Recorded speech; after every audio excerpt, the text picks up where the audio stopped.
My Bunadunus Jamaicans on the long to pseudo, glad to pseudo. Welcome to another program of Centrally Speaking. Centrally Speaking is a program that opens up the conversation about important matters of economics and finance, matters of national importance that have an impact on your life. I'm Sheena.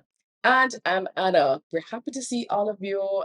Big up to all of you who see us on the road and say, hi, I watch a show. Thanks for watching. Security guard here, just everybody, big up yourself. Those in the banks, hey, we see you too.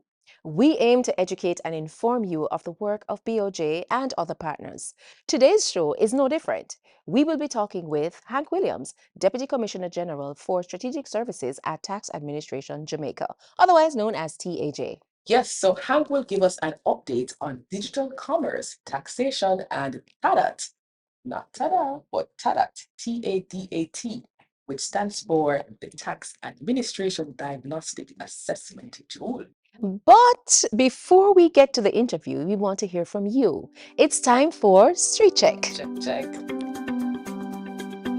How much percentage of your pay goes to pay as you earn? About 20% of my pay comes out in taxes. About 25%.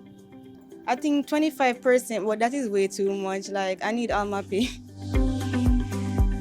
25% for income tax, but it is 30% for above $6 million that I earn annual salary of $6 million.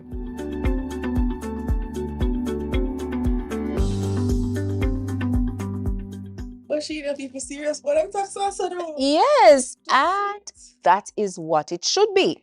Your income tax is paid on your gross salary, less your national insurance contributions, or otherwise known as NIS. We also deduct the approved superannuation contribution, and that is your pension, and the tax-free income or threshold for the period of payment multiplied by 25%. Yeah, I see all a little math, something a little 25%, a little working out something there. Yeah, you can find that on the THS website. But today's guest can certainly endorse that. That is true. He certainly can. And joining us for the second time is Hank Williams, Deputy Commissioner General for Strategic Services at Tax Administration Jamaica, TAJ. He will be telling us about the work of TAJ and specifically about digital trade, the Tax Administration Diagnostic Assessment Tool, and how it will impact the tax landscape. Hank, welcome again to Centrally Speaking. Yes, thank you very much. Very happy to be here a second time. And I'm here to speak to you on matters related to digital transformation today and all the other matters that you have alluded to. Tell our guests, what is your role as Deputy Commissioner General for Strategic Services? That does sound big and so. Yes, it sounds very big. And in normal terms, this is referred to as the responsibility, the area in the tax administration responsibility for the brain of the tax administration. More specific, I have responsibility for strategic planning, a responsibility for enterprises management, the programs developed for compliance, as well as matters relating to planning and project management, and broadly speaking, the overall modernization of the core tax administration functions. All right, so Hank, tell us, what is digital trade and how is it measured for tax purposes? Digital trade is just simply internationally digital services that are offered or delivered across jurisdictions. For tax purposes, there is no single measure for digital trade. However, based on taxing rights, based on where users are located, and the whole nexus, that is how taxes are located, determines how it is measured. So there are three methods could be used. One, we could look at a digital trade tax that ensure that all items that are digitally traded across jurisdictions or countries are taxed at a fixed rate. It's so determined by countries. And also we could use the OECDs, which is simply the Organization for Economic Cooperation and for Development. Their standard Pillar 1 allows for countries to be able to determine a nexus, that is a relationship between countries where they allocate profits based on revenue and not based on place of establishment. And lastly, the second pillar, which looks at determining a minimum corporate tax rate, which would be used across jurisdictions. So these are the main areas that could be used in terms of how we look at measuring and determine the level of profits determined by engaging in digital trade. All right, so in the last budget presentation, Minister of Finance announced that Jamaica will shortly commence the taxation on digital services. I know that that framework has not yet been fully developed, so we can't speak to it in detail. But in the meantime, can you tell us why digital services now need to be taxed? I endorse the statement of the Honorable Minister. I believe that it's timely because, as we know, businesses have transformed not from having a place of establishment anymore, but you're able to buy from various entities across the globe. You can buy from your Shein, you can buy from Amazon, and all these, you can use your Netflix. So in terms of the use of digital services, they have expanded as we can no longer, as the economy expand, can no longer separate physical establishment from digital establishment. The world is actually flat as it is now. So I endorse the move. I believe the framework is what is important. That's why the Honorable Minister has delayed the implementation, because we need to put in place regulations to support, and we also need to ensure that as we look at things such as like electronic invoicing, which allows us to be able to track and fully identify points of trade digitally, that we can develop those standards. So I believe that the move is timely. As the minister have highlighted, that we project that we can get about $4.5 billion worth Jamaican dollars worth of income starting the last quarter of next financial year, is 16-17 and 17-18. So I believe that we are 27-28. So I believe that we are in a good place to benefit from the taxing of digital services and intangibles. All right, so Hank, let's pivot a little bit and tell us about the Tax Administration Diagnostic Assessment Tool. Tell us what it's intended to deliver, and for our viewers who are unfamiliar, what do you hope to achieve from this process? The Tax Administration Diagnostic Tool, which is simply called TADAT, what is referred, is a globally accepted international standard for assessing the health of tax administrations. And what this simply is, it just looks at the health, the strengths and the weaknesses of a tax administration. And by extension, allow tax administrations to be able to determine what reform initiatives they have participated in that have been effective, and also to form a benchmark for future reform activities. That is really changing the tax system to make it more efficient and effective. Hence, this tool was developed. I'll go a little bit further to say that the tool has 9 key performance outcome areas, and these areas have set the standard to ensure that the internal health of a tax administration is effective and meet the needs of a modern and functional system as required by the changes in the digital landscape. So I'm going to give you the opportunity to brag a little bit, Hank, because TAJ is probably the first country in the world it is that has done 3 TADAT assessments, and the TADAT assessment is administered primarily by the International Monetary Fund. So we are the only country in the world to have done 3 assessments. So talk to us about the significance of that, and what will the assessment reveal in terms of the strengths of TAJ. Jamaica is the first country in the world to do a 3rd assessment. And I go beyond that to say that only being the first country in the world to do the assessment, Jamaica was a pilot site for the new instrument that is going to be administered globally. And the Tax Administration Jamaica, in its very infancy, had benefited from the first assessment in 2015. It have allowed us to shape our reforms to advance our digital transformation. And in that vein, when the COVID pandemic came to Jamaica, the advancement that we had made in our tax system had made Jamaica stand out globally in terms of the impact on revenue, because a lot of our services had moved digitally. In 2021, our Commissioner General, in his good wisdom, endorsed a 2nd assessment on the back that Jamaica had again piloted the instrument for the world. So Jamaica has been doing pretty well.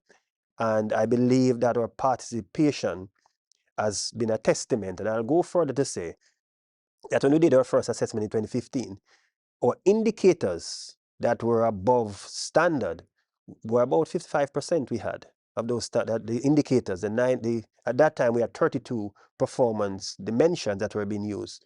We had about 55%. In 2021, when we did the assessment, we were up to 65.6%. That is an improvement. But I'll say in 2025, when we did the assessment, we were down to 62.3 against the background that they had changed the dimensions.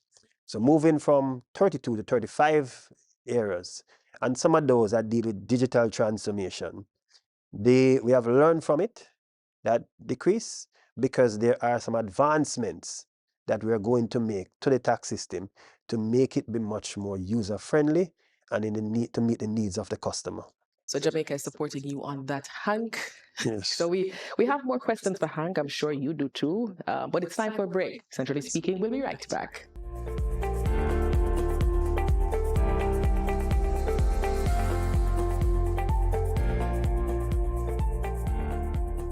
Welcome back to Centrally Speaking. Our guest today is Hank Williams, Deputy Commissioner General for Strategic Services at Tax Administration Jamaica. Hank, before the break, we learned a lot about TADAT. Now, I want you to share with us some of the strengths and weaknesses it has revealed. A lot of strengths were revealed.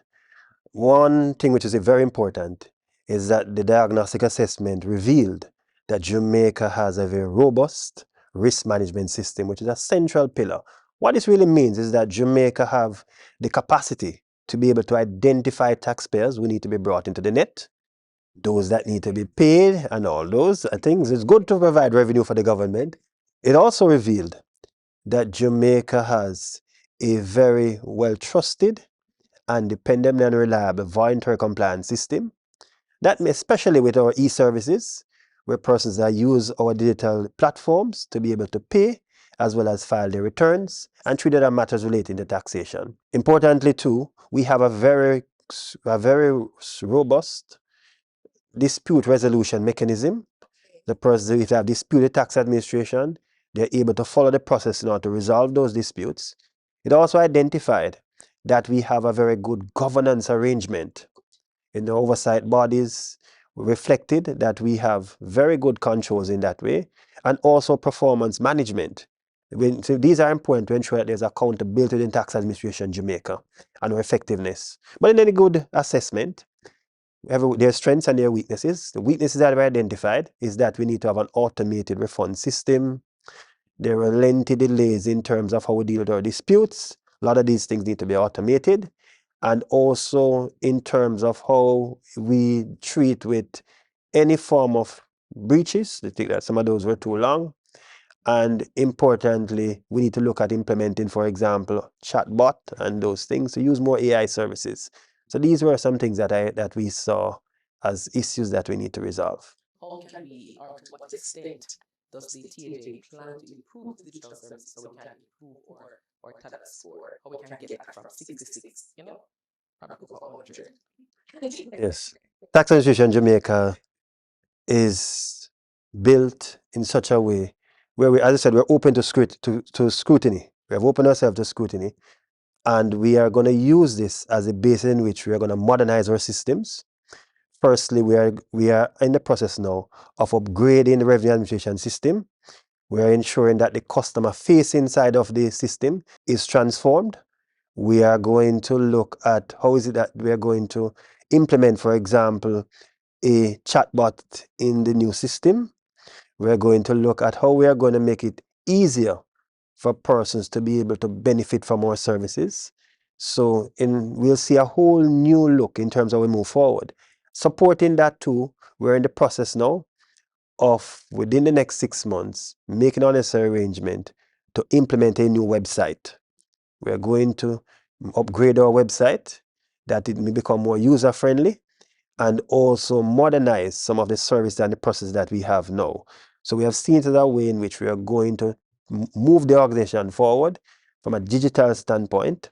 We believe that it will help us in terms of business processes and broadly The transparency will be advanced, and also tax morale. We hope that person will be willing to pay their taxes. We're also exploring as we move forward to implement electronic invoicing, which will help us to better able to identify where there's non-compliance and also bolster our data management and as well as our data analytics capacities in the Tax Administration Jamaica.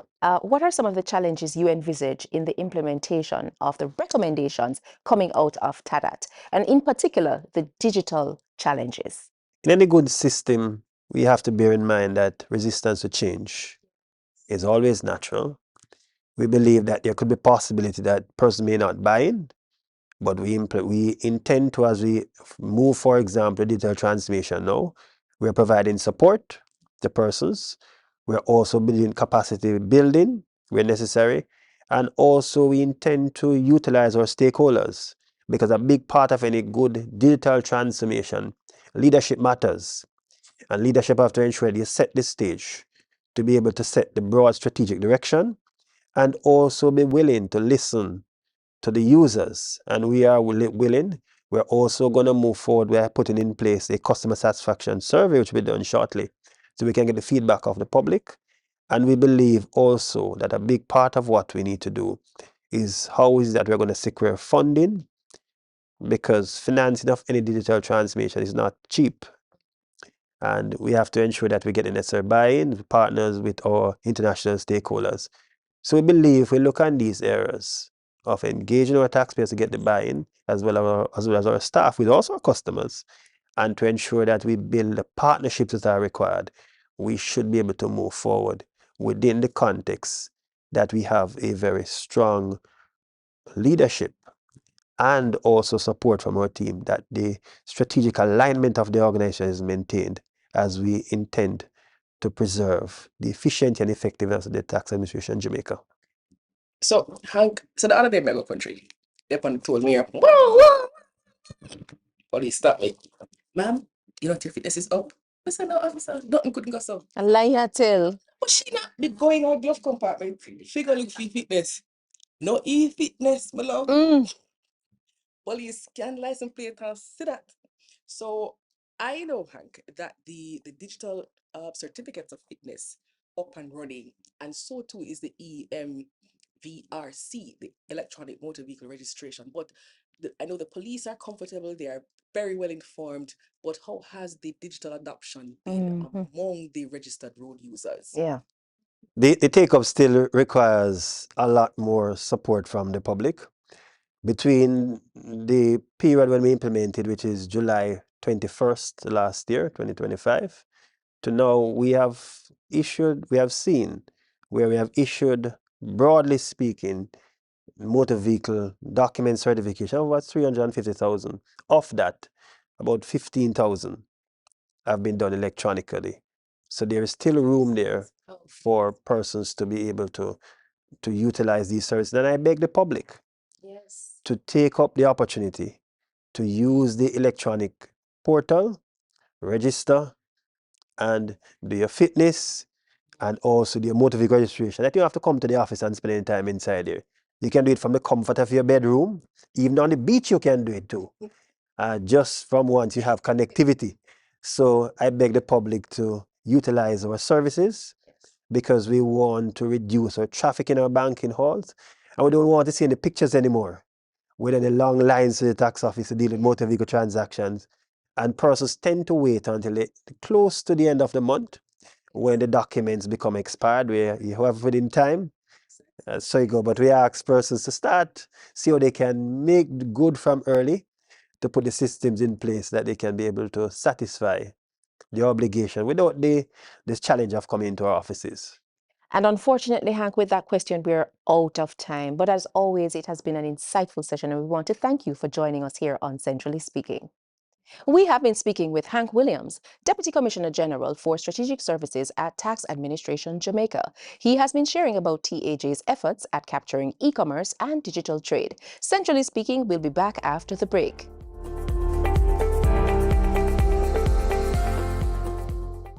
Welcome back to Centrally Speaking. It's now time to recap the major highlights from today's discussion. We spoke with Hank Williams, Deputy Commissioner General for Strategic Services at Tax Administration Jamaica. You know it as TAJ or Tax Office.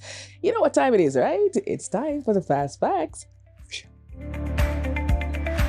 So number 1, Tax Administration, or TAJ, is Jamaica's premier revenue collecting agency responsible for collecting domestic tax revenue. Number 2, now listen up guys, this is a long one. Now Hank explained that there is no single metric for measuring digital trade. However, there are 3 approaches. The first is to apply a digital service tax.